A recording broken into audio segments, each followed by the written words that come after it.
If you have a career, if you have a life path that you have been wanting so deeply to chase after, but you haven't had confidence, and then you draw a card that tells you to go after your goals and believe in yourself, tarot really truly empowers us, and it's a tool for self-growth and self-discovery. Hello everybody, nice to meet you. My name is Amelie. I usually teach people how to learn about their astrology, but today I wanted to teach you guys something that I started off with when I was just a beginner in astrology and I was trying to figure out what my life purpose was, and I didn't have money to spend on an astrologer. Quite frankly, I didn't have someone to go to and spend like $200 to $500 on a reading, right? This is for all the people who do not have that money right now, but are struggling with finding out their life purpose. I'm so excited, so let's just get into it. Right now, I actually live in a dorm. This is my shelf of cards, and so I have a couple different decks here. And fun fact, I actually thrifted this. You know, they often say you need to find a tarot deck and it needs to be gifted to you, or you need to feel aligned when you get your deck. I walked into the thrift store and I had a very low budget, so I didn't want to spend 50 bucks on a tarot deck. I got this for $11.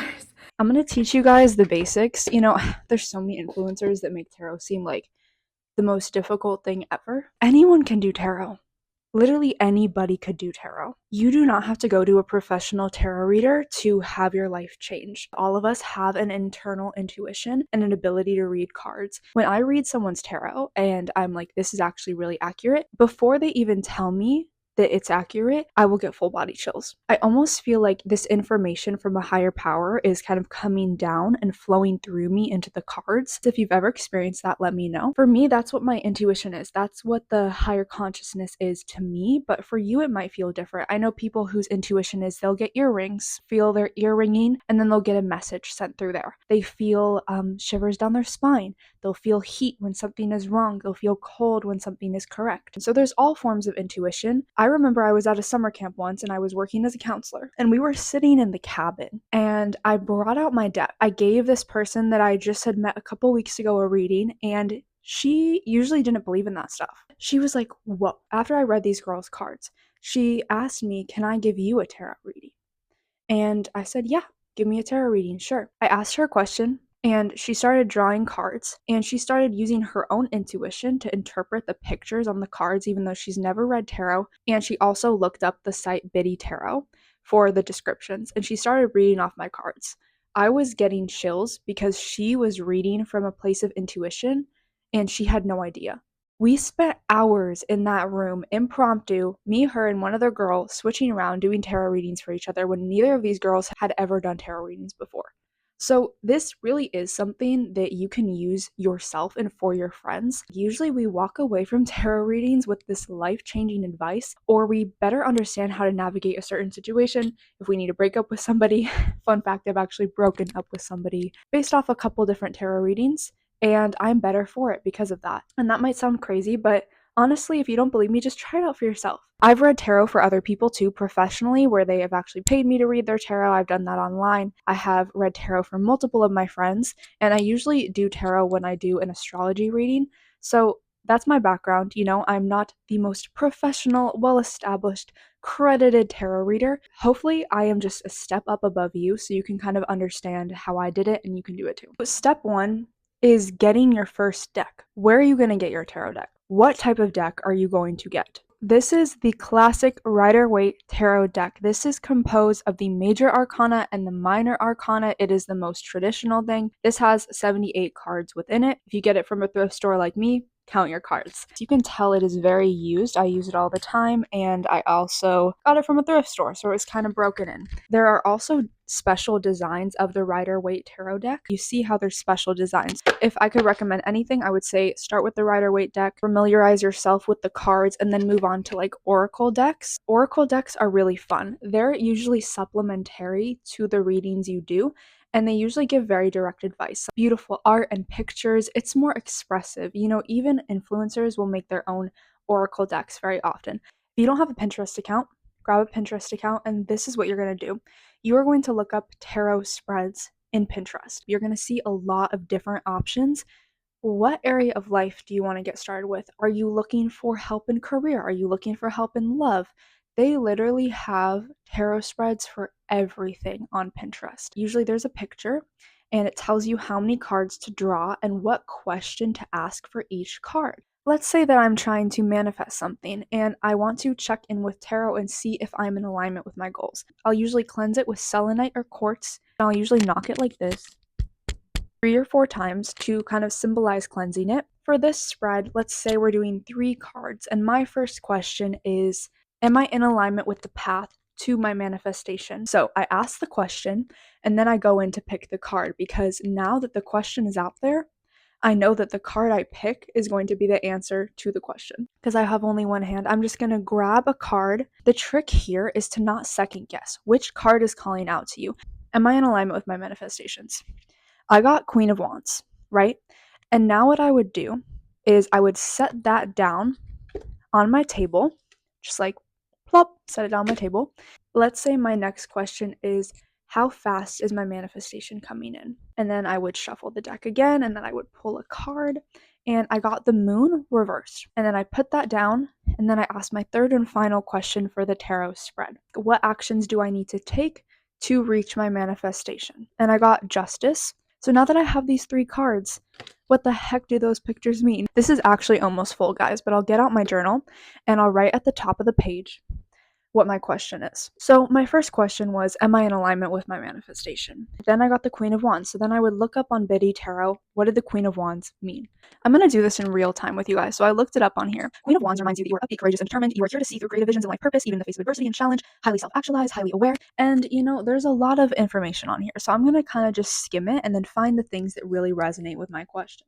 The Queen wants you to be bold in the undertakings and actions, and it also encourages us to get to know our shadow self and the lesser known, darker side of who we are. Based off that description, what do you think the answer to my question is? This is the time where intuition comes in. So if I was manifesting, I don't know, 1 million followers on YouTube, what do I think the Queen of Wands is really trying to tell me?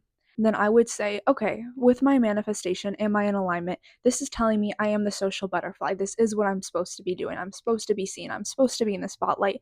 But something I could do in my content is bring out my shadow side a little more, get to know my shadow side, and then display it online. And the beauty of it is that it's coming from your perspective and your view. So the cards that you draw are going to be tinted by your own perspective. The next question was, what can I do to get my manifestation faster? And I got the Moon reversed. So the Moon indicates you have been dealing with illusion, fears, and anxiety, and now the negative influences of these energies are subsiding. You are working through your fears and anxieties, understanding the impact they have on your life, and freeing yourself from such limiting beliefs. One sentence that sticks out in this description is, this strategy might work in the short term, but eventually you will need to resurface these emotions and deal with them head on. Why do I want to get to 1 million followers on YouTube? Maybe the strategy I'm using right now is effective in the short term to be quick in manifestation, but in the long term, it sounds like there is a deeper emotional thing going on here. So then I could journal about it. I could ask myself, in the short term, will 1 million followers make me happy? Yes. In the long term, emotionally, if I look a little bit deeper, if I manifested this really fast, would that bring me the fulfillment I want? Although I'm going a little bit off the question, I'm getting these intuitive downloads, these intuitive messages that go beyond the question and give me the insight that I needed. So now, what actions to take for this manifestation? We got the Justice card. You are being called to account for your actions and will be judged accordingly, apparently. If you have acted in alignment with your higher self and for the greater good of others, you have nothing to worry about. However, if you haven't, you will be called out and made up to your own actions. Interesting. So if you seek justice, then the Justice card is a positive sign. So in this case, this card would be telling me that as I go to 1 million followers, the actions I take need to be ethical. The actions I take need to be in alignment with my higher purpose, and they need to come from a place of justice and fairness. So if I'm taking actions where I'm cutting corners, where I'm lying to people, where I'm lying to my audience, that is not going to get me to my manifestation. I'm a psychology major, so I'm going to tell you guys this.